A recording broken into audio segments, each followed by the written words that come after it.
ఈ విష్ణువుని నిద్రలేపి నన్ను అనుగ్రహించు.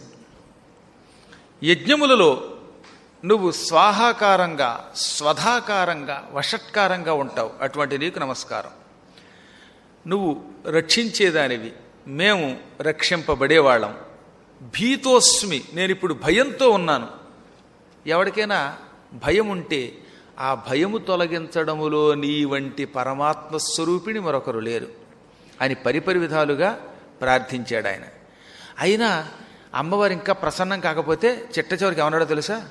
జగన్మాత, బ్రహ్మ అనే పేరు పెట్టి నన్ను ఒకడిని సృష్టించావు, సృష్టి చెయ్యమన్నావు. సృష్టి చెయ్యాలి అంటే ఈ రాక్షసుల పీడ తొలగాలి. అయితే రాక్షసుల పీడ నీవు తొలగించు, లేదా విష్ణువుని నిద్దట్లోంచి లేచేలా చేసి ఆయన సహాయం నాకు అందేలా చేసి ఆయన ద్వారా రాక్షస సంహారం చేయించు, లేదంటే నువ్వే నీలో నన్ను కలిపేసుకుని సంహరించు. దుర్మార్గుల చేతిలో మాత్రం దుర్మరణం నాకొద్దు బాబూ అని సుస్పష్టంగా మళ్ళీ ప్రార్థించాట ఆయన. మాంవాత్వమౌ జహి యథేచ్ఛసి బాలలీలే నోచేత్ ప్రబోధయ హరిం నిహ నేదిమౌయ తత్సాధ్యమే తదఖిలంకెల కార్యజాతం. నీకు అనుగ్రహం కలిగితే విష్ణువుని లేపు, లేదా ఆ పని నువ్వే చెయ్యి. అది ఇది కాకపోతే నన్ను సంహరించి నీలో కలుపుకో. దుష్టుల చేతిలో నాకు అవమానం మాత్రం రాకుండా చెయ్యి అని ఈ విధంగా ప్రార్థించగానే అమ్మవారు ఆశీర్వదిస్తూ చెయ్యలా ఊపింది. ముందు నుంచి చెబుతున్నారు కదా, అమ్మకి 3 రూపాలు ఉంటాయి. తామసీ, రాజసీ, సాత్వికి అనే రూపములు. ఇప్పుడు ప్రస్తుతం విష్ణువుని నిద్రారూపములో పట్టుకున్న తల్లి ఉన్నదే ఆవిడ తామసీ దేవత. అన్ని రూపములు ఆ తల్లివే. తామసీ రూపంలో ఉంటుంది, రాజసీ రూపంలో ఉంటుంది, సాత్వికీ రూపంలో ఉంటుంది. ఇవన్నీ కావాలి మనకి. అందుకనే యాదేవి సర్వభూతేషు నిద్రారూపేణ సంస్థిత నమస్తస్యై నమస్తస్యై నమస్తస్యై నమో నమః అని మార్కండేయ పురాణంలో మనం చెప్పుకున్నాం. ఏ దేవి నిద్రారూపములో ఉన్నదో అటువంటి తల్లి కొరకు నమస్కారము అని.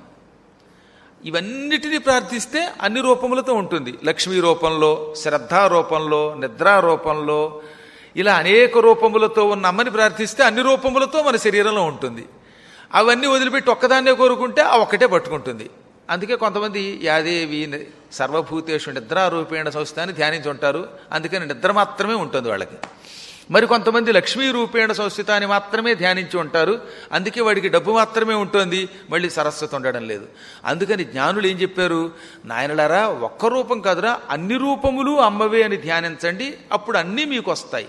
ఒక్క విటమిన్ లోపం వచ్చినా శరీరంలో తేడా రావడంలా. ఆహార పదార్థములు అన్నీ ఉంటేనే శరీరమునకు కావలసిన ఆరోగ్యం వస్తుంది. శరీరములో అన్ని అవయవములు ఉంటేనే వాడు పరిపూర్ణ మానవుడవుతాడు. అలాగే అమ్మవారు ఇటు లక్ష్మి రూపంలో, శ్రద్ధ రూపంలో, బుద్ధి రూపంలో, నిద్ర రూపంలో, తంద్రా రూపంలో, లజ్జా రూపంలో, మజ్జా రూపంలో, ఇలా అన్ని రూపములతో ఉంటేనే మన శరీరం ఉన్నంతకాలం ఆరోగ్యంగా ఉంటుంది. శరీరం విడిచాక అమ్మలో కలిసిపోతాం. అలాంటి ఒక రూపం నిద్రారూపం. ఆ తామసీ దేవత బ్రహ్మ చూస్తూ ఉండగా బ్రహ్మ ప్రార్థన సేకరించి విష్ణు శరీరం నుంచి టక్కున పక్కకు తప్పుకుందిట. నిసృత్య హరిదేహాత్తు సంస్థిత పారిశ్యతస్తదా.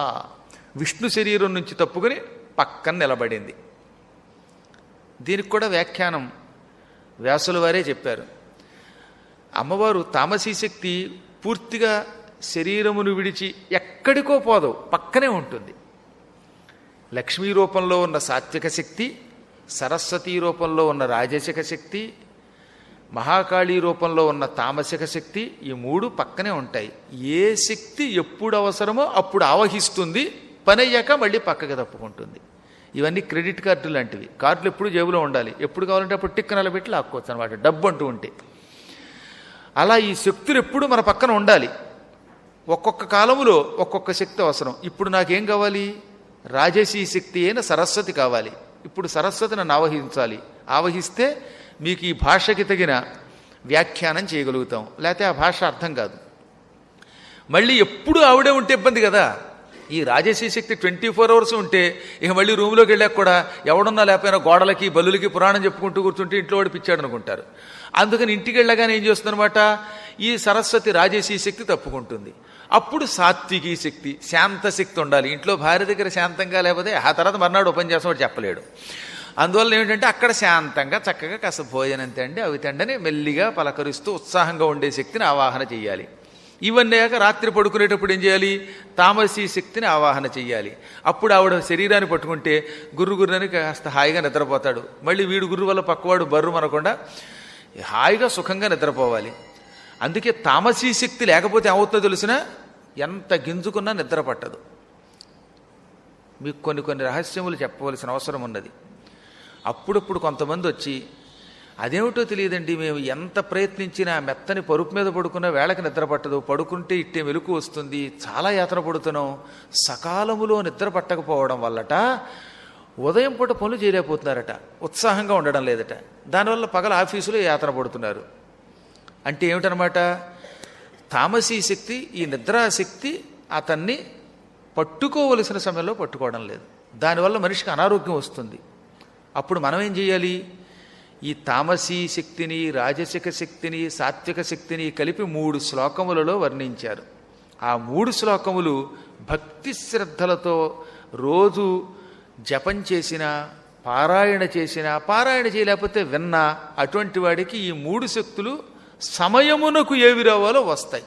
అప్పుడు హాయిగా నిద్రపోతాడు, హాయిగా లేస్తాడు, చురుగ్గా పనులు చేయగలుగుతాడు, ఆలోచించగలుగుతాడు, సంపాదించగలుగుతాడు, సంపాదన వల్ల ఆనందం పొందుతాడు. ఆ 3 శ్లోకములు కలిసినటువంటి ఒక ధ్యాన శ్లోకం దేవీ భాగవతంలో మహామహిమలో చెప్పారు.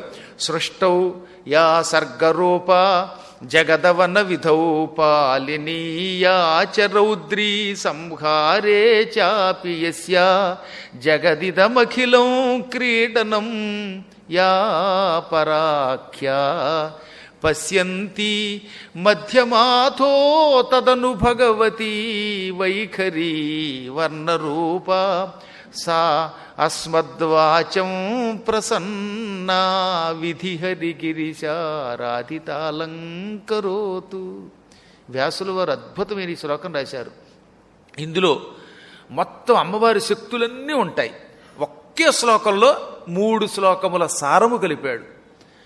ఈ శ్లోకము చదవకుండా ఒక్కనాడు కూడా కంచి పరమాచార్యులు వారు ఉండేవారు కాదు. మా తండ్రి గారు యావజ్జీవితం ఈ శ్లోక పారాయణ చేశారు, మా అమ్మగారు ఇది పారాయణ చేశారు. నేను మహాయోగులందరూ ఈ శ్లోకం పారాయణ చేయడం చూశాను. ఈ శ్లోకాన్ని వెళ్ళేలోపు మీకు అందేలా ఏర్పాటు చేస్తాను. ఈ శ్లోకాన్ని ఉదయం, మధ్యాహ్నం, సాయంత్రం చదువుకుంటే సుఖంగా నిద్రపోతారు, తిన్నది అరుగుతుంది, ఏ పని ఎప్పుడు ఎలా చేయగలుగుతారో అలా చేస్తారు. పనులు చేసేటప్పుడు ఏ విధమైన టెన్షన్లు ఉండవు. ఆందోళన ఎందుకు? ఆందోళన పడితే పని అవుతుందా? ఇంట్లోంచి వెళ్ళేలోపు రైలు అందుతుందో లేదో, రైలు ఎక్కిన తర్వాత సరిగ్గా రైలు ఆగే సమయానికి మనకి మెలకు వస్తుందో లేదో, మెలకు వచ్చే సమయానికి అడ్డం ఎవడన పడితే దిగలేమేమో, దిగేలోపు రైలు కదిలిపోతుందేమో, వేళకి తిండి రాదేమో, తీరా బాత్రూంలోకి వెడితే అందులో గడియ మూతపడిపోతుందేమో. ఒక ఆవిడకి అదో భయంట, రైల్లో బాత్రూమ్కి వెళ్ళడానికి భయపడిపోయేది ఆవిడ. నిజం చెప్తున్నానండి, ఇదేం వేళకోళంగా చెప్పట్లా. లోపల గడి వేసుకుంటే గడి రాకపోతే ఏమైపోతాం. అందుకని ఒక అసిస్టెంట్ని తీసుకెళ్ళి నేను లోపల గడి వేసుకోను, నువ్వు ఇక్కడ ఉండి నేను లోపల ఉన్నానని చెప్పి ఎవరిని లోపలికి రాకుండా చూడనేది ఆవిడ. ఎప్పుడు ఇదో గొడవ. దీనికోసం రోజు తనతో పాటు ఒక అసిస్టెంట్. మళ్ళీ ఈ అనుమానంతో నిరంతరం ఏం బతుకుతాం? ఇవన్నీ తొలగాలంటే ఆ శ్లోకం పారాయణ చేసుకోండి అని మహానుభావులైన పెద్దలు చెప్పారు. ఇప్పుడు ఆ యోగనిద్ర పక్కకి తప్పుకోగానే ఆవులిస్తూ విష్ణుమూర్తి లేచాడు. శరీరం కాసేపు అలా విదుల్చుకున్నాడు. ఆ తర్వాత క్రమక్రమంగా నోరు, ఇంద్రియాలు ఇవన్నీ చైతన్యం అవుతూ ఉండగా బ్రహ్మకేశ్ చూశాడు. ఏమీ ఎరగనట్టుగా బ్రహ్మకేశ్ తిరిగి, ఏమాయి బ్రహ్మదేవా, నీవు సృష్టి చెయ్యడం కోసం తామర పువ్వులో పుట్టినవాడివి కదా, ఆ పని మానేసి ఇక్కడికి ఎందుకు వచ్చావని అడిగట్ట. ఏమి ఎరగనట్టుగా, అమాయకుళ్ళ కిం ఆగతోసి భగవన్, ఎందుకు వచ్చావు? తామర పువ్వులో సుఖంగా కూర్చోక నీటిలోకి వచ్చి అనాయాతన పడుతున్నావే? నీ మనస్సు చూస్తే నీవు భయముతో వణికిపోతున్నట్టుగా ఉన్నావు. ఏదో చింత నిన్ను పట్టుకున్నది.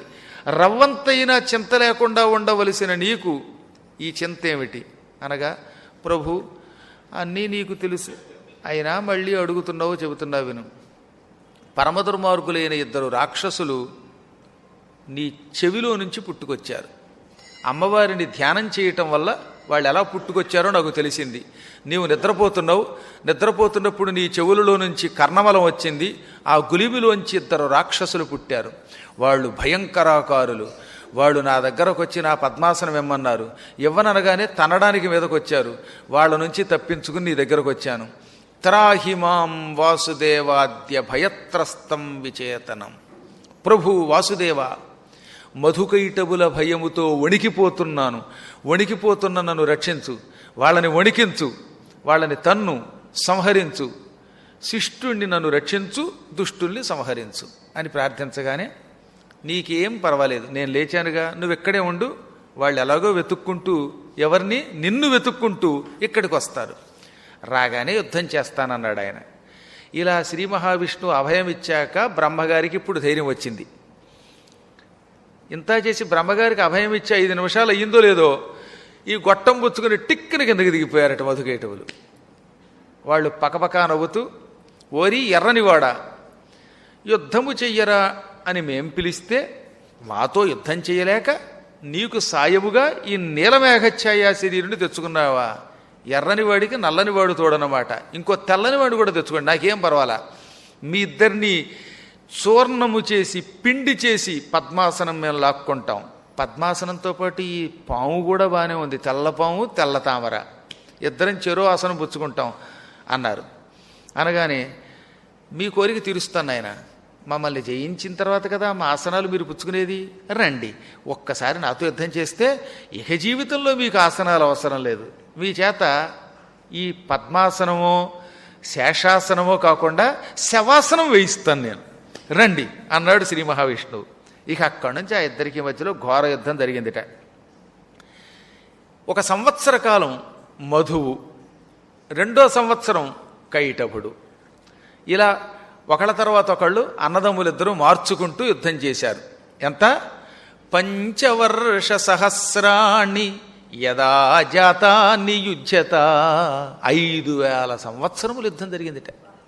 5000 సంవత్సరములు, 1 సంవత్సరం మధువు, మరొక సంవత్సరం కైటభుడు విష్ణువుతో యుద్ధం చేస్తూనే ఉన్నారు. కానీ వాళ్ళు అలిసిపోవడం లేదు. స్వామివారు కూడా తెల్లబోయాడు, నాకు అలసట వస్తోంది ఏమిటి, వీళ్ళు అలిసిపోవడం లేదేమిటి, 5000 సంవత్సరములు నాతో యుద్ధం చేసిన వాడు ఎవడన్నా ఉన్నాడా అనుకుని, ఏదో ఒక కారణం ఉన్నది వీళ్ళకింత శక్తి రావడానికి. శ్రీమన్నారాయణునితో యుద్ధం చెయ్యగలిగే శక్తి వీరికి వచ్చిందంటే ఏముంది వీళ్ళ దగ్గర శక్తి అని ఒక్కసారి కళ్ళు మూసుకుని దివ్య దృష్టితో ఆలోచించాడు. వెంటనే అర్థమైంది ఆయనకి, ఈ దుర్మార్గులిద్దరూ అమ్మవారిని బీజాక్షరములతో మెప్పించారు. బీజ జపం చేస్తే అమ్మ ప్రత్యక్షమయ్యింది, వీళ్ళకి స్వచ్ఛంద మరణం ఇచ్చింది. స్వచ్ఛంద మరణం అంటే ఏమిటి? కోరుకుంటే మాత్రమే చావు వస్తుంది. వీళ్ళు తమంతా తాము మరణించాలని కోరుకోవడం లేదు, అందుకే వీళ్లతో యుద్ధం నేను చేయలేకపోతున్నాను. ఎంతకాలం యుద్ధం చేసినా వాళ్ళకి మరణం కావాలనే కోరిక వచ్చేదాకా మరణం రాదు, అందువల్ల అలసట రాదు. ఈ హెటొచ్చెట్టుపోయినా వాళ్ళకి 1 ఏడాది ఒకడు, ఇంకో ఏడాది ఒకడు అవడం వల్ల సంవత్సర కాలం విశ్రాంతి వస్తుంది కనుక బొత్తిగా అలసట లేదు.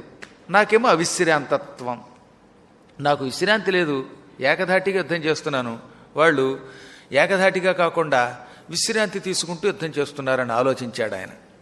అనుకుని ఇప్పుడు వీళ్ళని చంపడానికి కొంచెం అవకాశం తీసుకుందాం అనుకున్నాడు ఆయన. వీరులారా, మీరు మహావీరులు, సందేహం లేదు. అనేక యుగములు గడిచాయి, ఎన్నో ప్రళయములు గడిచాయి, ఎందరెందరో పుట్టారు, నాతో యుద్ధం చేసి నిమిషాలలో చచ్చిపోయారు. వరాలున్న వాళ్ళని నేను చంపకుండా నా వంటి వారి చేత సంహారణం చేయించాను. విష్ణువు చంపలేకపోతే శివుడి చేతో, శివుడు చంపడానికి వీలు కాని వాళ్ళని ఇంకో మూర్తి చేతో చంపించాను. ఇన్నాళ్ళకి యుద్ధము చేసి అలిసిపోకుండా నన్ను కూడా మెప్పించే వీరులు మీ ఇద్దరినే నేను చూశాను. చాలా కాలం తర్వాత మిమ్మల్ని చూశాను, మెచ్చుకున్నాను. కాకపోతే అలిసిపోయాను గనక నేను ఇప్పుడు యుద్ధం చేయలేను. శ్రాంతే భీతే త్యక్తశస్త్రే పతితే బాలకే తథా ప్రహరంతి నవీరాస్తే ధర్మయేషః సనాతనః. ప్రాచీన కాలం నుంచి ఒక ధర్మం ఉంది. పరంపరగా వస్తున్న ధర్మం ఏమిటది?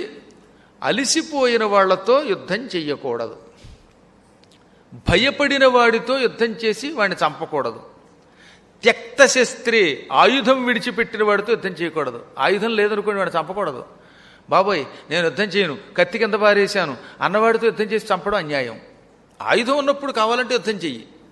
కాబట్టి ఏమిటనమాట, అలిసిపోయిన వాడితో, భయపడిన వాడితో, నిరాయుధునితో, పతితే పతితుడితో అంటే తెగ తాగేసి మైకంలో ఉన్నవాడితో యుద్ధం చేయకూడదని అర్థం. వ్యసనాల పాలైపోయి కదల్లేక అలా పడి ఉంటే వాడిని చంపితే ఉపయోగం ఉంది. బాలకే చిన్నపిల్లలతో ఎట్టి పరిస్థితుల్లో యుద్ధం చేయకూడదని ధర్మము చెబుతున్నది.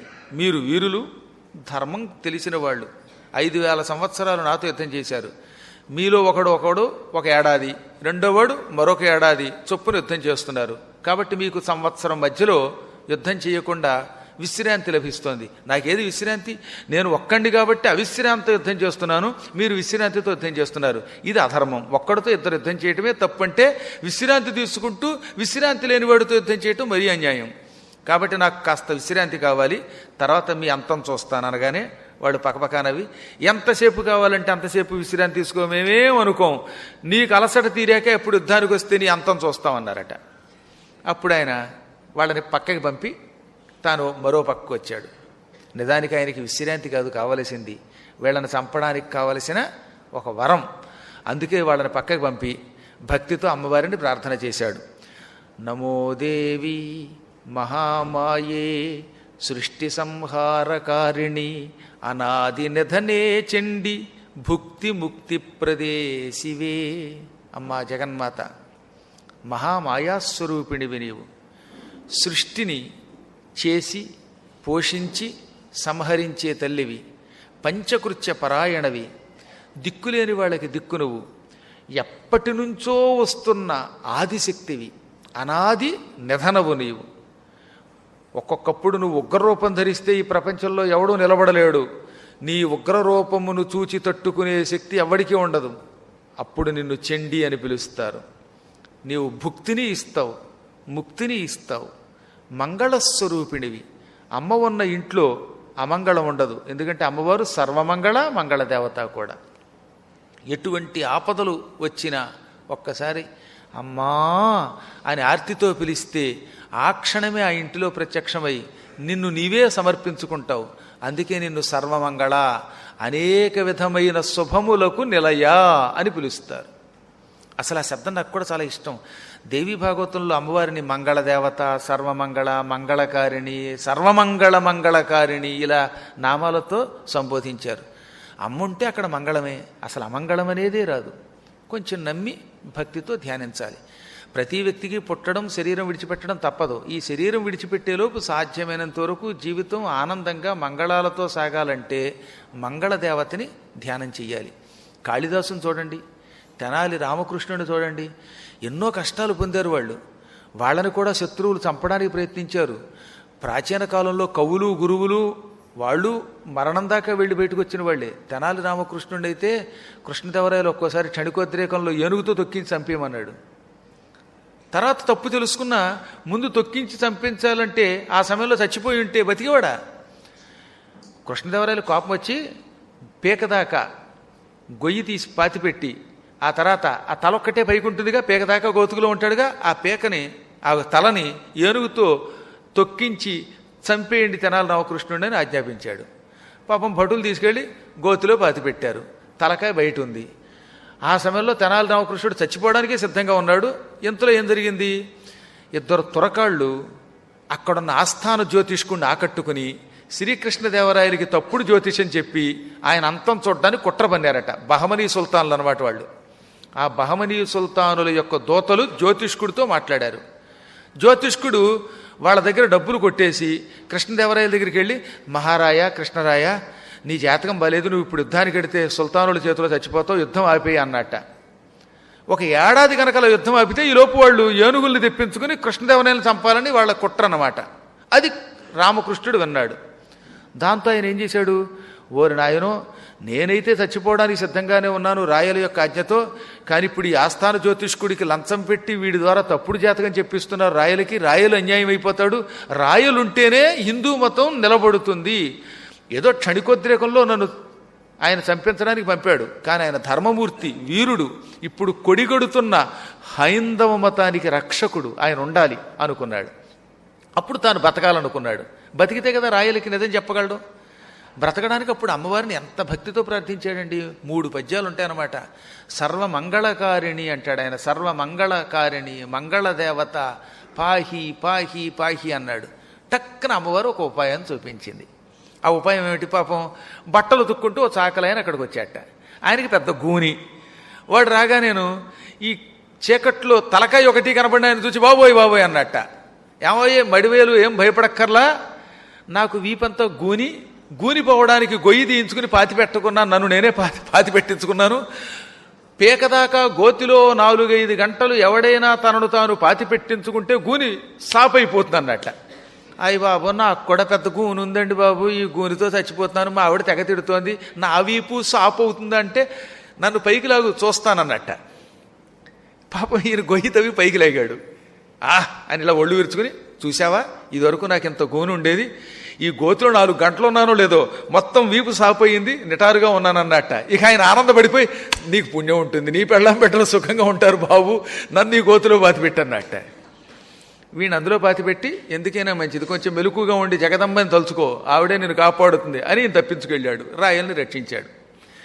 ఈయన పాపం ఈ గూని ఆయన అందులో ఉన్నవాడు బతికాడంటోయ్. వాడు జగదంబ జగదంబ జగదంబ జగదంబ అంటుంటే ఏనుగు వచ్చిందిట.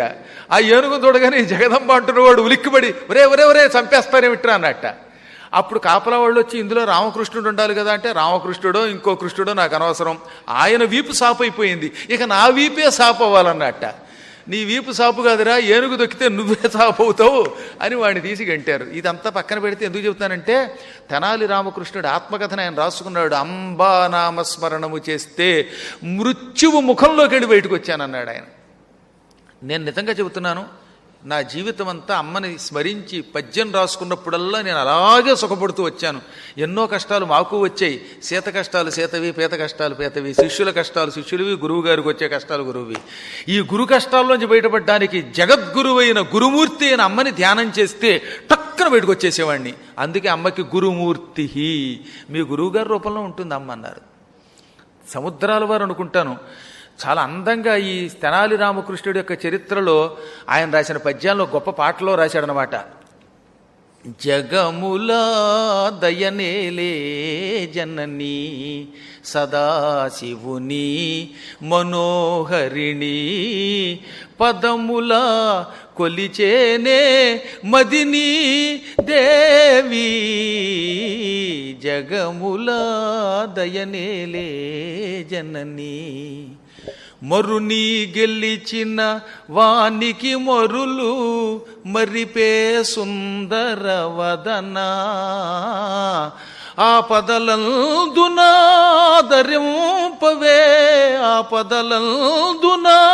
ఆదరింపవే లలితా శైలసుతా దేవి దేవి మంగళ గౌరీ సదాశివుని మనోహరిణి పదములా కొలిచేనే మదిని దేవి జగములా దయనేలే జనని. అమ్మని ఆర్తితో నువ్వు మమ్మల్ని రక్షిస్తావని ప్రార్థిస్తే ఆవిడ రక్షించి తీరుతుంది. అందుకనే జగన్మాతని సర్వమంగళస్వరూపిణివైన నీకు నమస్కారం. నతే రూపం విజానామి సగుణం నిర్గుణం తథా. నీ రూపం ఎవరికి తెలుసు? గుణములు లేని నిర్గుణస్వరూపిణివి సగుణ రూపంతో దర్శనమిస్తున్నావు. అటువంటి నీకు నమస్కారం.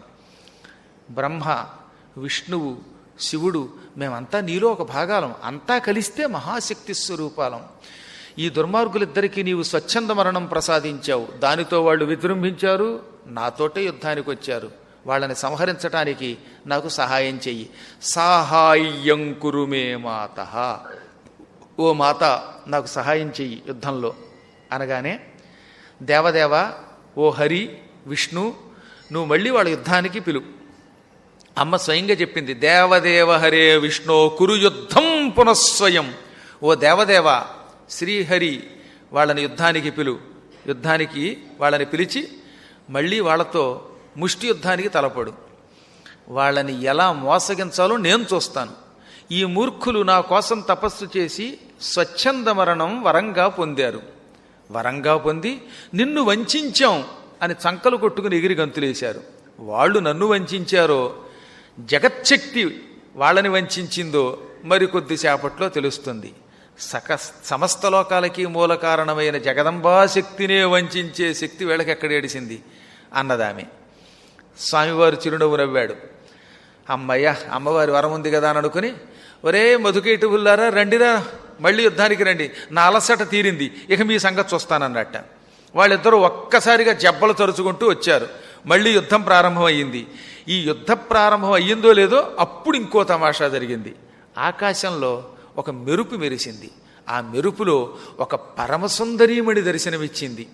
ఆ పరమసుందరి ఏకకాలంలో విష్ణువుకి కనపడింది, జయ విజయులకి కనపడింది, విష్ణువు పక్కనే దాక్కుని ఉన్న బ్రహ్మకి కనపడింది.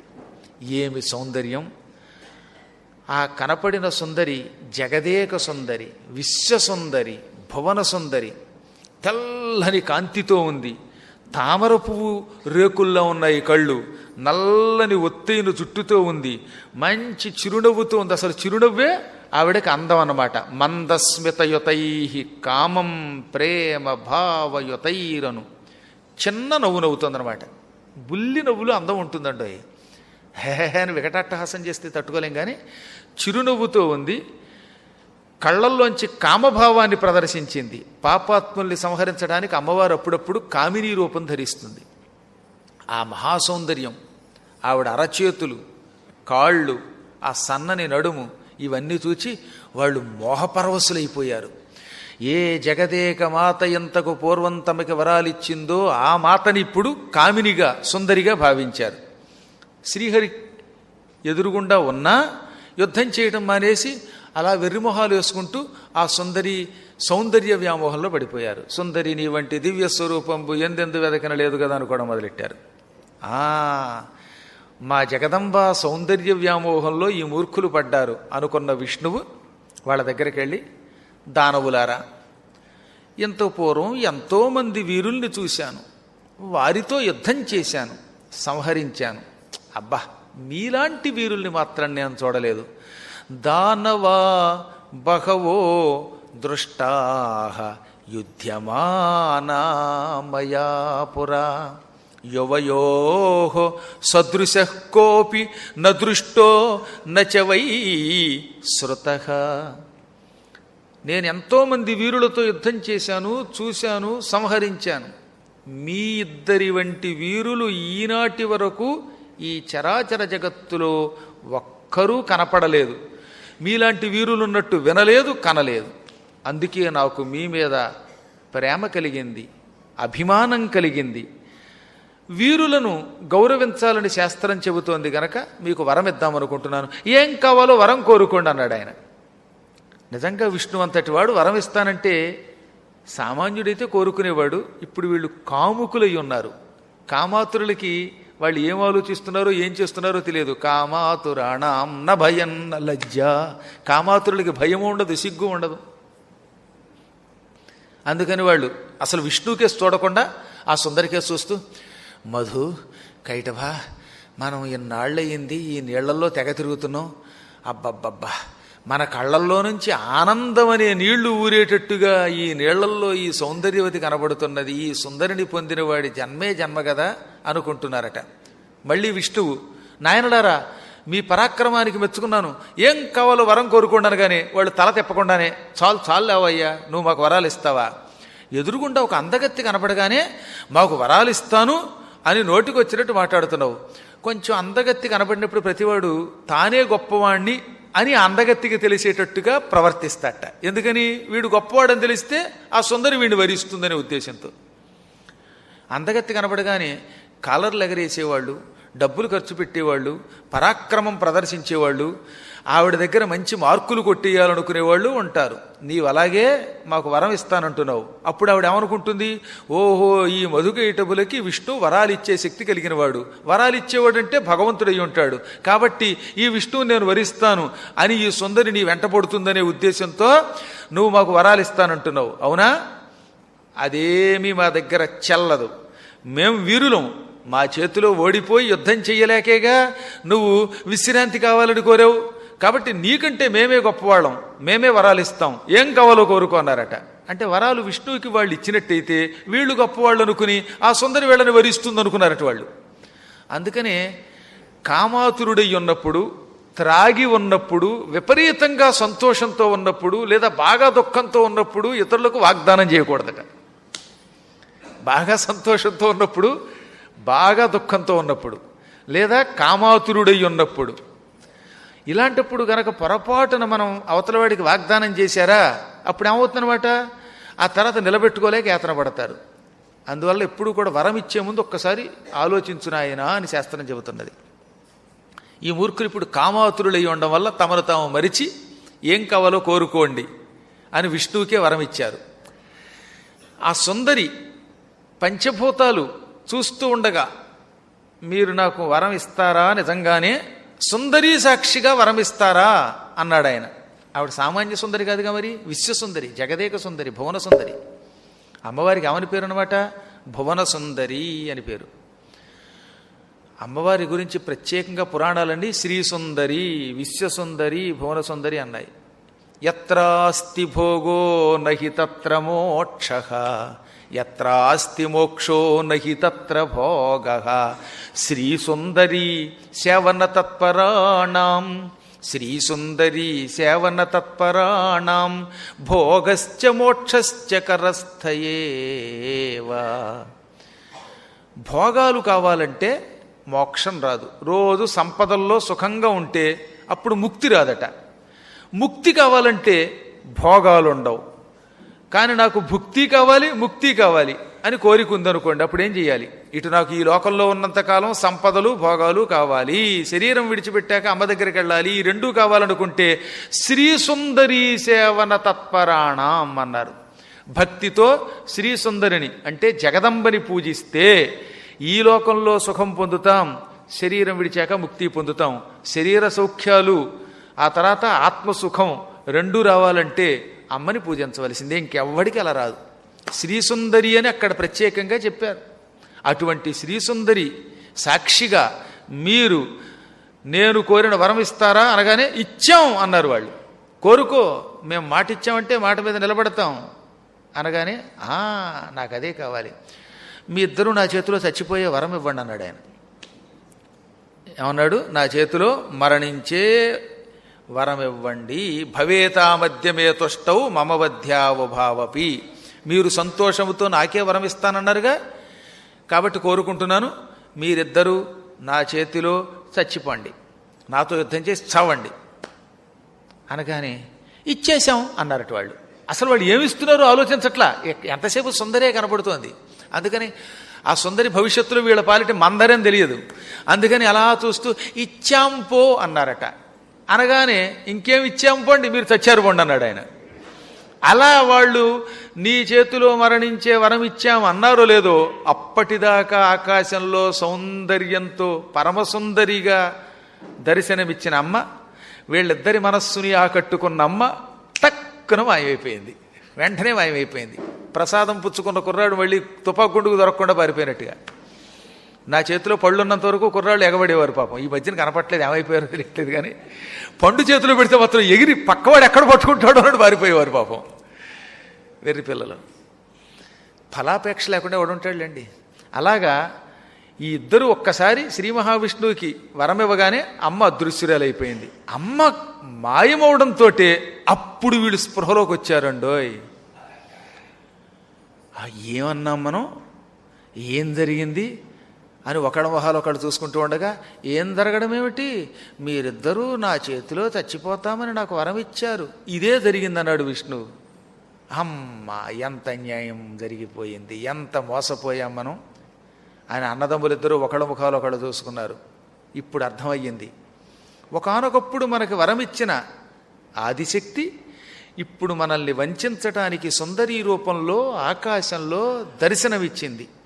ఆ సౌందర్య వ్యామోహంలో పడి కాముకులమై మనల్ని మనం మరిచిపోయి విష్ణువు చేతిలో చచ్చిపోతామని వరమిచ్చాం.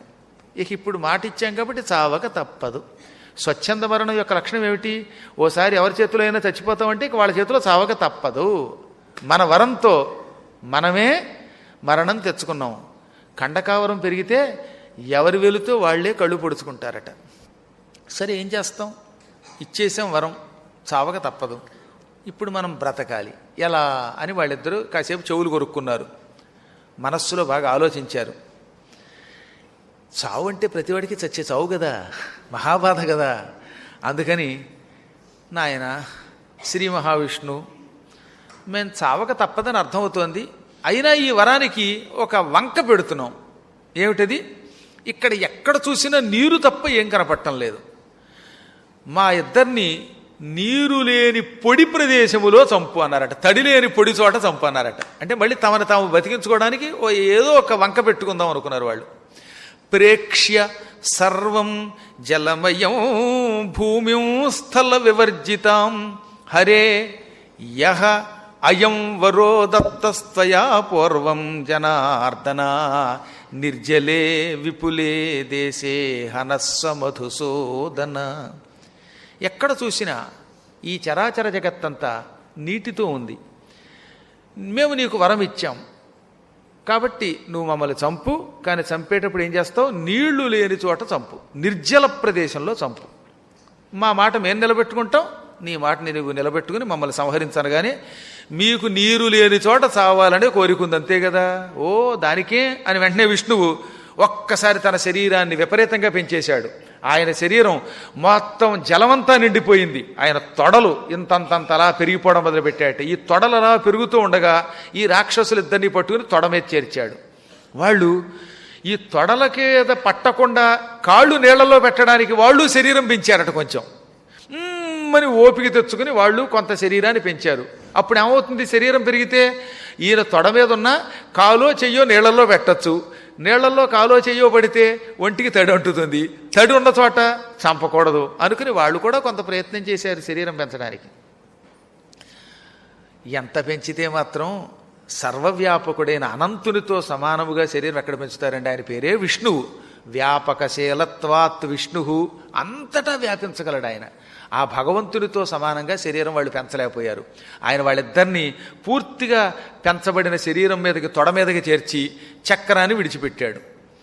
వాళ్ళు ఎంత గింజుకున్నా వాళ్ళ శరీరానికి తడి అంటలేదు. ఆయన తొడ మీద బందీలైపోయారు.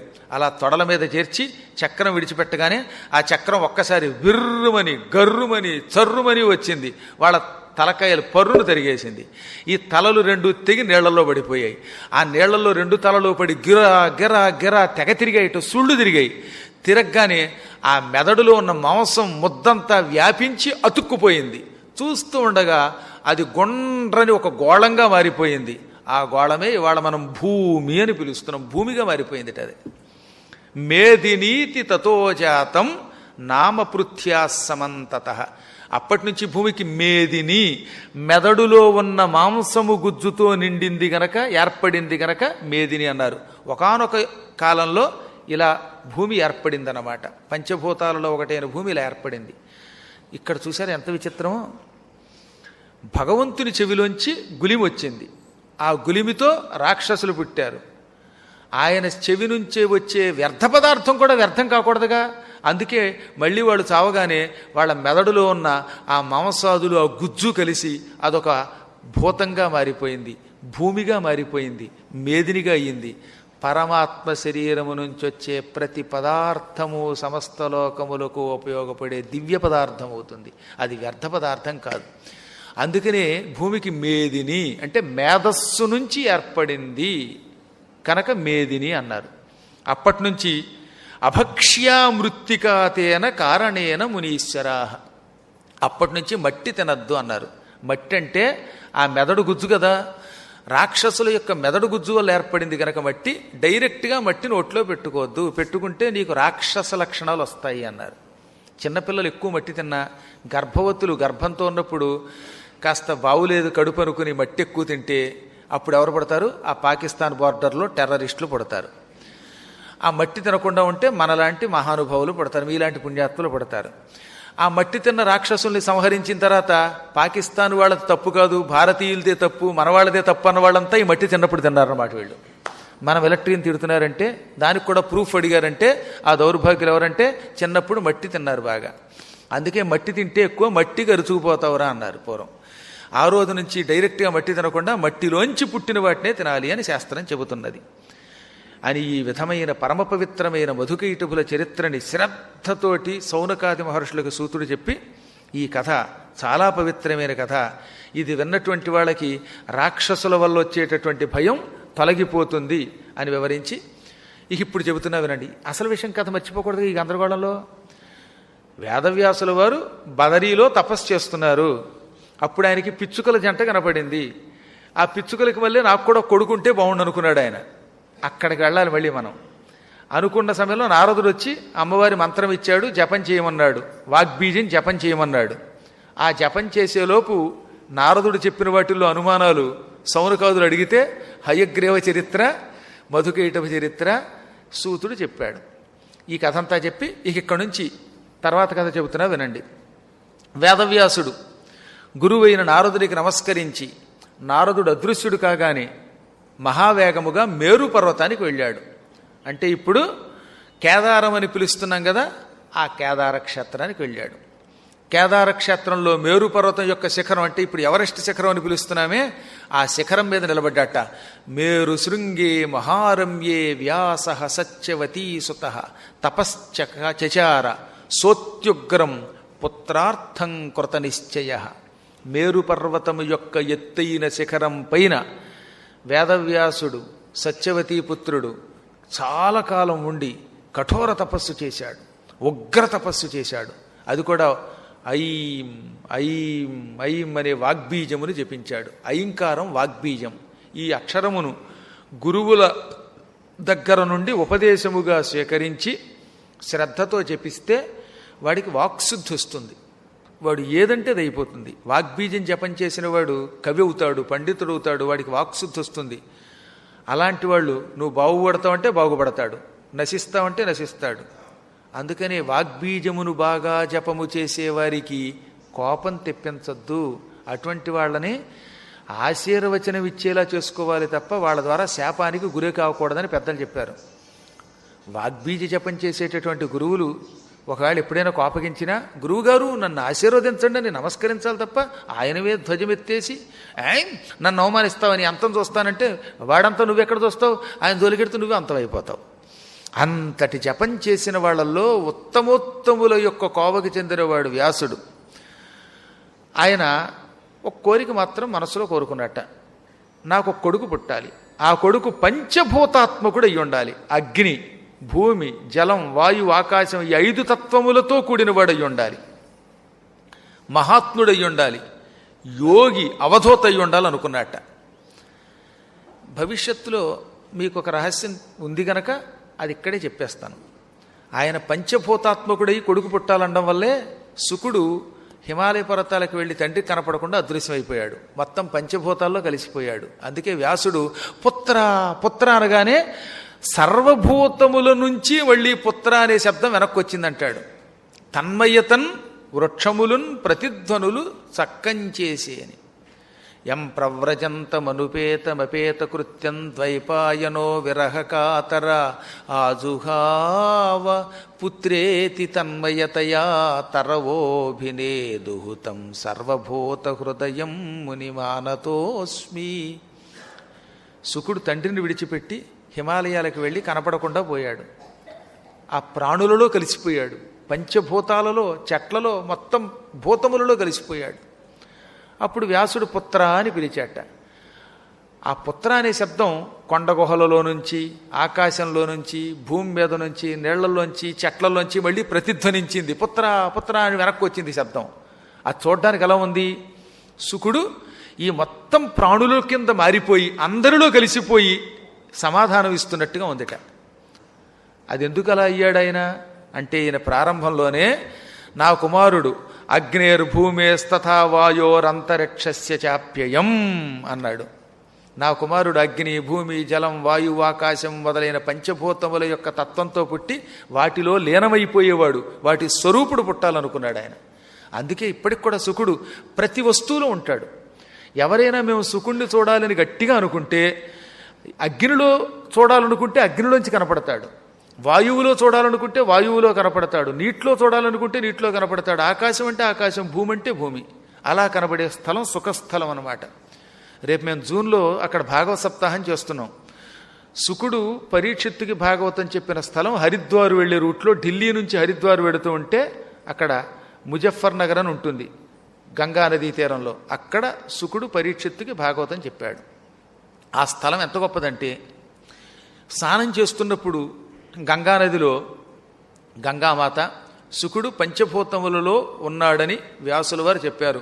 ఈ గంగలో నాకు కనపడాలి అని సంకల్పం చెప్పుకు స్నానం చేస్తే ఒక వ్యక్తి వచ్చి మన శరీరాన్ని నిమురుతున్నట్టు అవుతుంది. నాకు అనుభూతి కలిగింది. అంటే శుకుడు ప్రేమగా మన శరీరాన్ని నిమురుతాడు. మనం నీళ్లలో చూడాలనుకుంటే నీళ్లలో ఆయన వచ్చి మన శరీరాన్ని నిమురుతాడు. అక్కడ యజ్ఞం చేశాం మేము, అంబాయాగం, భాగవత యాగం చేశాం. యజ్ఞం చేస్తున్నప్పుడు ఇందాక నీళ్లల్లో ఆయన తన చేతితో నన్ను నిమిరినట్టు అయ్యింది. ఇప్పుడు నేను అగ్నిలో చూడాలనుకుంటున్నానంటే అగ్నిలోంచి లేచి ఇంత హవిస్సును స్వీకరించాడు ఆయన. అగ్నిలో కనపడ్డాడు. మళ్ళీ ఆకాశం కేసి తిరిగి ఆకాశంలో చూడాలంటే ఆకాశంలో పచ్చని రూపంతో ఎర్రని ముక్కుతో చిలుకు ముక్కుతో కనపడ్డాడు. ఆయన వాయువులో చూడాలి అనుకుని గదిలో కూర్చుని కాసేపు గాలి పీలుస్తుంటే పీలుస్తున్న గాలిలో ముక్కు దగ్గరకు వచ్చి ముక్కుని నిమిరి వెళ్ళాడు ఆయన. నీళ్లల్లో అంటే నీళ్లల్లో, ఆకాశం అంటే ఆకాశం, అప్పు అంటే అప్పు, అగ్ని అంటే అగ్ని, ఇలా ఎక్కడ కావాలంటే అక్కడ కనబడతాడు. భూమి మీద కూర్చుంటే అక్కడ పురాణం చెబుతున్నప్పుడు మీరు అక్కడ అబ్జర్వ్ చేయండి. పురాణం చెబుతున్నప్పుడు ప్రతి వ్యక్తి శరీరాన్ని ఆయన నిమిరినట్టు అవుతుందిట. అంటే భూమిలోంచి వచ్చి ఆయన మమ్మల్ని అనుగ్రహించాలని కోరుకుంటే ఆయన భూమిలోంచి వచ్చి భూమి రూపంతో దర్శనమిస్తాడు. పంచభూత స్వరూపుడై ఉంటాడు శుకుడు. అలాగే కొంతమంది చెట్లలో, గుట్టలలో, పుట్టలలో, ఆఖరికి ఫ్యాన్లో కూడా చూశారు ఆయన్ని. ఇప్పటికీ అలాంటి యోగులు ఉన్నారు. ప్రభుదత్త బ్రహ్మచారి గారు అక్కడ పురాణం చెబితే ప్రతి వ్యక్తికి అన్ని వస్తువుల్లోనూ ఆయన కనపడేవాట. ఆఖరికి ఉప్మా తిన్నారట అక్కడ, ఏదేదో బొంబాయిలో ఉప్మా లాంటి ఉప్మా, ఆ ఉప్మా ఉప్పుడు పిండిలో కూడా కనపడ్డాట ఆయన, చపాతీలో కనపడ్డాట, మూతిలో, గోతిలో, చపాతీలో అన్నిట్లో కనపడతాడు ఆయన. అందుకే ఆయన సర్వభూతమయుడు. తన్మయత్వముతో, తత్మయత్వముతో, ఆ భూతమయత్వంతో సమాధానమిస్తాడు. కారణం వ్యాసుడు ఇన్ని భూతముల స్వరూపముతో నాకు కొడుకు పుట్టాలని కోరుకోవడం వల్ల. అలా ఆయన సదాశివుణ్ణి దృష్టిలో పెట్టుకున్నాడు. అమ్మవారి బీజమును జపించాడు. కోరికేమో విష్ణువు లాంటి కొడుకు పుట్టాలని, కానీ జపం చేస్తున్నది వాగ్బీజం. కంటి ముందు దృష్టి పెట్టి ఆకారం చూస్తున్నది శివుణ్ణి. అంటే ఏకకాలంలో ఇటు శివుణ్ణి, అటు విష్ణువుని, ఇటు అమ్మని, ముగ్గురిని దృష్టిలో పెట్టుకున్నాడు. జప చేసే బీజం అమ్మ జపం, అమ్మవారి బీజం. నేను మీకు ప్రారంభంలోనే చెప్పా, అమ్మవారి యొక్క బీజమును జపించు వారికి వారి వారి కోరికలను బట్టి అమ్మవారు ఏదో ఒక దేవతా రూపాన్ని పంపి వారి ద్వారా వరాలు ఇస్తుంది. అన్ని వేళలా తానే రాదు ఆవిడ. ఇలా వ్యాసుడు 100 సంవత్సరములు తపస్సు చేశాడు. ఏకంగా మహాభయంకర తపస్సు చేశాడు. పూర్తిగా 100 ఏళ్ళు తపస్సు చేశాడు. పూర్ణం వర్షశతం జాతం. పూర్తిగా 100 ఏళ్ళు గడిచింది. మేరు పర్వత శృంగం మీద ఆయన తపస్సు చేస్తూ ఉండగా 100 years గడిచిపోయాయట. ఆయన తపస్సు చేస్తూ ఉన్న చోట దేవతలున్నారు, సిద్ధులున్నారు, సాధ్యులున్నారు, కిన్నరులున్నారు, పన్నగులున్నారు, ఇంకా కిన్నరులున్నారు, రకరకాల జాతులు వాళ్ళంతా ఆయన దగ్గరకు వచ్చి తపస్సు చేస్తూ ఉండగా ఆయనకు నమస్కరించాలనుకున్నారు. అప్పుడు ఏం జరిగింది? ఆయన శరీరం నుంచి భయంకరమైన అగ్నిజ్వాల పుట్టి ఆయన దగ్గరికి ఎడుతున్న వాళ్ళని కాల్చేసింది. దాంతో వాళ్ళంతా హడిలు దూరంగా పారిపోయారట. ఆయన దగ్గరికి కూడా వెళ్ళలేనంత అగ్నిజ్వాల ఆయన శరీరం నుంచి పుట్టింది. అందుకే తపస్సు అని పేరు. తపము అంటే వేడి. ఆయన శరీరం నుంచి అంత వేడి పుట్టింది. బాగా జపం చేసేవాడు ఒళ్ళు వేడెక్కిపోతుంది. ఆ వేడిని దేవతలు కూడా చూడలేకపోయారు. సురసిద్ధ సాధ్య నర కిన్నర పన్నగ యక్ష చారణాసుర విద్యాధర గంధర్వాది జాతులు కూడా తేరిపార చూడనంతటి వేడి, కాంతి ఆయన శరీరం నుంచి వచ్చిందంటే ఆయన ఎంత ఏకాగ్ర చిత్తుడై జపం చేశాడో ఆలోచించండి. దాంతో ఇంద్రుడికి భయం వేసింది. వ్యాసుడు ఇంత ఉగ్ర తపస్సు చేస్తున్నాడు, ఈ తపస్సుకి అమ్మవారు మెచ్చుకుంటే ఏం వరం కావాలో కోరుకోమంటే ఇంద్ర పదవి కావాలంటాడేమో, ఎక్కడ నా పదవికి ఎసరు వస్తుందో అనుకున్నట్ట. ఈ బోడి ఇంద్ర పదవి చంద్ర పదవి ఎందుకండి మహాత్ములకి? దానికోసం ఏడ్చేవాళ్ళు ఎలాగో ఏడుస్తారు. కానీ ఆయన ఒక కారణంతో తపస్సు చేస్తుంటే ఇంద్రుడు అపార్థం చేసుకుని తట్టుకోలేక వెంటనే శివుడి దగ్గరికి వెళ్ళాడు. పరమేశ్వర రక్షించు బాబోయ్ అన్నట్ట. పరమేశ్వరుడు నవ్వి, కథమింద్రాద్య భీతోసి కిందుఃఖంతే సురేశ్వర. ఏమో ఇంద్ర, ఇంత భయపడిపోతున్నావు, నీ దుఃఖానికి కారణమేమిటి? స్వర్గం బాగానే ఉంది, ఈ మధ్యన ఎవరు రాక్షసులు స్వర్గం మీదకి దండయాత్రకి రాలేదు, ఇంకెందుకు నీకు భీతి? అనవసరంగా కంగారు పడతావేమన్నట్ట. కంగారు కాకేం చేయను, ఎవరైనా గట్టిగా తపస్సు చేస్తే నాకు భయం, ఎందుకంటే నా పదవి ఎక్కడ పోతుందోనని. అందుకని మా కేంద్ర నీవు గనక, సెంట్రల్ గవర్నమెంట్ నువ్వు గనక నీ దగ్గరకు వచ్చాం, నువ్వు అక్కడవే రక్షించాలి. నీతో తగాదా పెట్టుకుంటే ఇక మళ్ళీ మేము మట్టి కొట్టుకుపోతాం, రక్షించు బాబోయ్ అన్నట్ట. ఏం కావాలి నీకు? వ్యాసుడు తపస్సు విరమించేలా చెయ్యి, ఆయనకి కావలసిన వరాలు ఆయనకి ఇచ్చేయి, నన్ను రక్షించన్నాడు ఆయన. అంతే కదా, వ్యాసుడు లోకశ్రేయస్సు కోసం ఒక మహానుభావుడైన పుత్రుడు కావాలని కోరుకుంటున్నాడు, అంతేగాని ఇంద్ర పదవిని ఆయన కోరుకోడు. ఆయన తలుచుకుంటే ఇంద్ర పదవి తనంత తానే వరిస్తుంది. నీకేం పర్వాలేదు, ఇప్పుడే ఆయన తపస్సుని మళ్ళిస్తాను అని శివుడు కైలాసము నుంచి మేరు పర్వతం దగ్గరికి కేదార ప్రాంతానికి వచ్చి, నాయన వ్యాస లే అన్నాడు. వేదవ్యాసుడు కళ్ళు తెరిచి చూశాడు. ఎదురుగుండా తెల్లని పాలనురగ వంటి కాంతితో, స్వచ్ఛమైన శరీరంతో, తెల్లని శరీరంతో, జటాజోటాలతో కనపడిన శివుణ్ణి చూడగానే భక్తితో నమస్కరించాడు. ప్రభు శంకర, భక్తవ శంకర పాహి అన్నాడు. నాయన, నీకొక కొడుకు పుడతాడు, వాడు అయోనిజుడవుతాడు. నీవు ఏ భార్యని స్వీకరించకుండానే నీకు ఒక కారణ జన్ముడు పుడతాడు. అతడు అనేకమైన అవధూత లక్షణములతో పుడతాడు. అవధూతలకి ఆజ్యుడవుతాడు. ఎక్కడుంటాడో ఎక్కడ పడుకుంటాడో ఎవరికీ తెలియదు. నిలకడ లేకుండా ఉంటాడు. నీకు మంచి పేరు తెచ్చిపెడతాడు. పరమ పవిత్రమైన భాగవతాన్ని, దేవీ భాగవతాన్ని లోకమంతా గానం చేస్తాడు. నిన్ను మించిన వాడవుతాడు. తీవ్ర వైరాగ్య సంపన్నుడవుతాడు. సమస్త ప్రాణుల్లోంచి పుడతాడు, అన్ని ప్రాణుల్లో కలిసిపోతాడు. పో అన్నట్ట. అనగానే వ్యాసుడు నమస్కరించాడు. శివుడు అదృశ్యుడైపోయాడు. ఇప్పుడు ఆయన తిరిగి తన ఆశ్రమానికి వచ్చేశాడు. చాలా కాలమైంది నేను తపస్సుకు వెళ్ళి, ఈ 100 సంవత్సరములుగా నా ఆశ్రమంలో యజ్ఞగుండంలో అగ్ని మండడం లేదు, యజ్ఞములు ఆగిపోయాయి.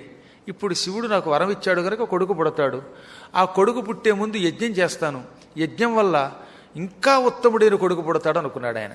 పూర్వకాలంలో నిత్యాగ్నిహోత్రం చేసేవారు కదా, అందుకని ఈ 100 ఏళ్ళు యజ్ఞం ఆగింది గనక మళ్ళీ నిత్యాగ్నిహోత్రం మొదలుపెట్టాలి, ఆ అగ్నిహోత్రాన్ని అరణి ద్వారా మధిద్దామని ఆయన ఆశ్రమంలో ఉన్న అరణి తెచ్చి ఒక దాంట్లో ఒకటి పెట్టి మధించడం మొదలుపెట్టాడు. అరణి అంటే రకరకాల మథనాలు లేండి.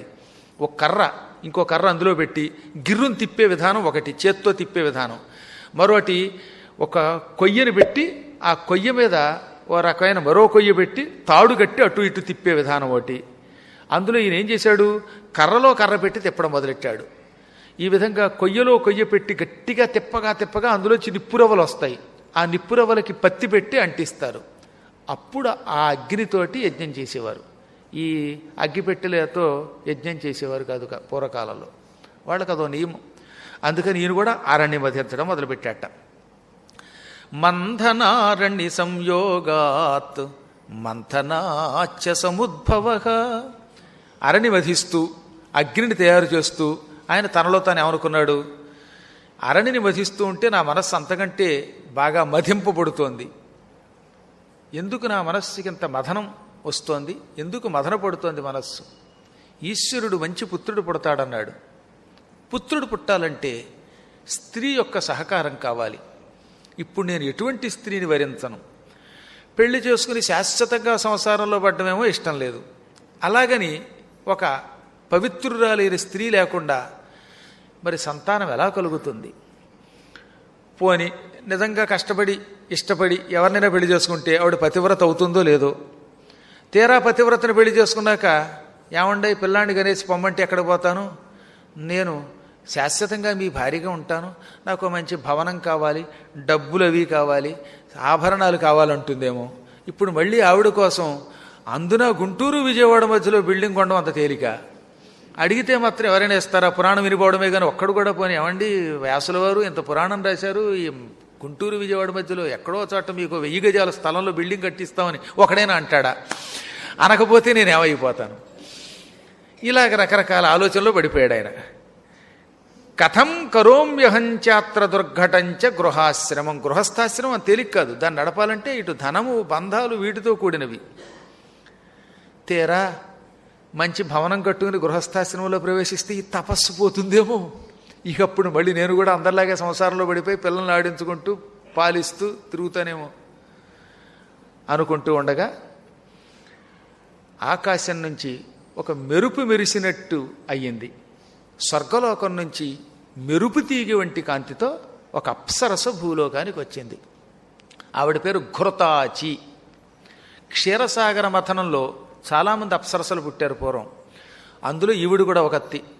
వరూధిని, హేమ, హరిణి, ఘృతాచి మొదలైనటువంటి స్త్రీలు పాలసముద్రం నుంచి పుట్టారు. ఒక్క రంభ కూడా సముద్రం నుంచి పుట్టింది. తిలోత్తమ, ఊర్వశి మాత్రం పాలసముద్రం నుంచి పుట్టలేదు.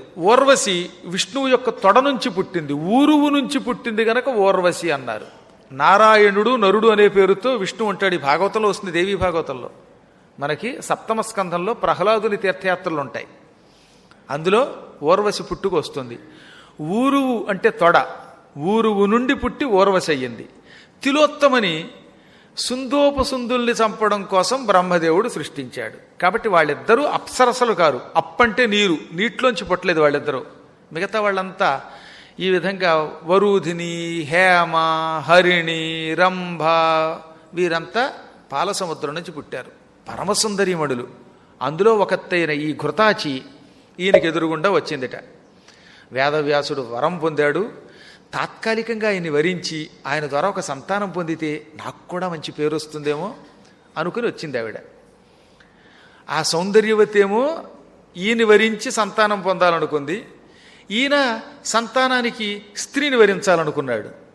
అనుకుని ఆవిడకేసి చూశాడు. ఆ సౌందర్యం ఆకర్షించింది. మన్మధుడు 5 బాణాలు కొట్టాడు. ఈవిడ్ని తాత్కాలిక భార్యగా స్వీకరిస్తానేమో, ఈవిడ కూడా తాత్కాలికంగానే నాతో ఉండడానికి వచ్చినట్టుగా ఉంది. ఆ తర్వాత ఆవిడని పెళ్లి చేసుకుంది.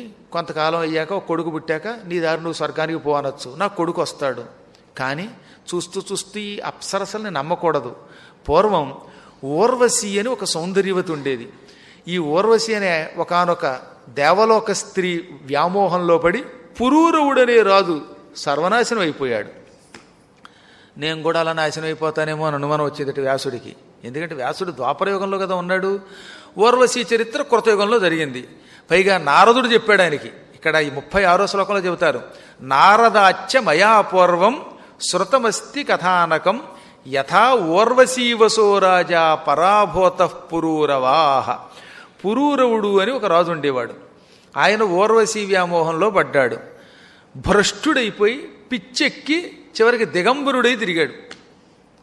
కురుక్షేత్రంలో పిచ్చాళ్ళ తిరిగట్ట. ఎంత భూమండలాన్ని పరిపాలించిన పురూరవ చక్రవర్తి. పురూరవుడు అంటే సామాన్యుటండి బాబు. పురూరవుడు కొడుకు నహుషుడు, నహుషుడు కొడుకు యయాతి, యయాతి కొడుకులే యదు మహారాజు మొదలైన వాళ్ళు. యాదవ వంశానికి మూల కారణం అంతా వీళ్ళ దగ్గర నుంచే ఉంది. ఇన్ని వంశములకు మూల కారణమైన పురూరవ చక్రవర్తి అంతటి వాడు ఊర్వశి మోహంలో పడి సర్వభ్రష్టుడయ్యాట. నేను కూడా ఈ ఘృతాచి వల్లో పడిపోయి భ్రష్టుండవుతానేమో అనుకున్నాడు. ఎంతలో ఈ కథ వింటున్న ఋషులు, వేదవ్యాసుడి కథ పక్కన పెట్టవయ్యా బాబు, మళ్ళీ మమ్మల్ని అనుమానంలో గంటావు. ఎవరా పురూరవుడు? కోసవు పురూరవ రాజా, కోర్వశి దేవకన్యక. ఆ దేవకన్య ఊర్వశి ఎవరు? ఈ పురూరవుడు ఊర్వశి వ్యామోహంలో పడి భ్రష్టుడు ఎలా అయ్యాడు? ఈ కథంతా వినేదాకా వ్యాసుడికి కొడుకు ఎలా పుట్టాడో వినాలని మేము అనుకోవడం లేదు. మాకు ఆ పురూరవ చక్రవర్తి కథ చెప్పవా? ఎందుకంటే పురూరవుడి వల్లే చంద్రవంశం బాగా అభివృద్ధి చెందిందిట. కాబట్టి ఈ చంద్రవంశానికి సంబంధించిన కథ చెప్పు అని ఎంతో వినయంతో అడగ్గా, మీరు మహానుభావులు, ఎంత గొప్పవాళ్ళండి, మీ చెవులు ఎంతసేపు పవిత్రమైన కథలే వినాలనుకుంటున్నాయి. కొంతమంది ఉంటారు పొద్దునుంచి సాయంకాలం దాకా పరనింద వింటారు, దానికి తామసి అని పేరు. పరుల యొక్క చెత్త వినడం ఉందే దానికి తామస శ్రవణం అని పేరు. సాధ్యమైనంత వరకు వాడు ఇలాంటి వాడు వీడు ఇలాంటి వాడు కబుర్లు వినకండి. ఇతరులు ఎవరైనా ఇతరుల గురించి చెడ్డగా చెబితే వెంటనే పక్కకు పెట్టేయండి. అది తామస శ్రవణం, అది కొంప ముంచుతుంది. ఇంకా రాజస శ్రవణం, ఎంతసేపు సస్పెన్స్ థ్రిల్లర్స్ కథలు ఉంటాయి చూసారా, అర్ధరాత్రి అమావాస్య కాకులు కావన్నాయి గొడ్ల గోబల గోయి అన్నాయి అప్పుడు తలుపు తెరుచుకుంది, ఈ రాజస శ్రవణం. దీనివల్ల పెద్ద ఉపయోగం ఉండదు, ఇది కూడా అంత మంచిది కాదు. ఇంకా సాత్విక శ్రవణం అంటే పురాణాదులు. ఈ పురాణ కథల్లో అన్ని రసాలు ఉంటాయి, ఇవి ఇహపరాలు ఇస్తాయి. అటువంటి సాత్విక శ్రవణం చేస్తున్నారు కాబట్టి చెబుతున్నా వినండి. పూర్వం బృహస్పతి దేవతలకు గురువు ఒక గురుకులం పెట్టాడు. ఆ గురుకులంలో ఇంద్రాది దేవతలకి పాఠం చెప్పాడు, చంద్రుడికి చెప్పాడు, గ్రహాలందరికీ పాఠం చెప్పాడు. అందరికీ పాఠం చెప్పిన సద్గురువు బృహస్పతి. ఈ బృహస్పతి గారి భార్య పేరు తార, పరమసుందరీమణి. బృహస్పతి కూడా అందగాడేనండోయ్. మళ్ళీ బృహస్పతి ముసలాడు అనుకోకండి. మీకు చెప్పానుగా, మాయదారి సినిమాల జోలికి వెళ్ళకండి. వెండిగడ్డం వాడి పట్టుకొచ్చి టక్కున అతికించేసి బృహస్పతి అంటే పిచ్చాడు చూపిస్తారన్నమాట. కాదు, బృహస్పతి అంటే చాలా అందంగా ఉంటారు. ఈ ప్రపంచంలో బ్రహ్మ ఒకడు, బృహస్పతి ఒకడు, ఆదిశేషుడు